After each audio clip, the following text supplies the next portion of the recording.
Beautiful people, welcome to the Berner Oberland, where I am taking care of a place in the nature which is just amazing. It's in the middle of the mountains and it is a quiet place to take a rest, to connect with yourself, to connect with Mother Earth, and exactly that's what we are doing here. We are going into the sweat lodge.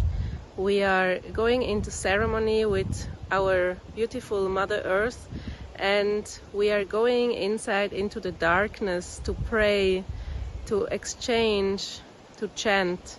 And yeah, it is a weekend or a day where we are having the ceremony of the sweat lodge, where it's about connection to everyone and to each of us, and to all these creatures like trees and plants and stones and wood and yes, the smallest creatures, you know, the ones we don't see. And yeah, I invite you to be a part of this beautiful ceremony.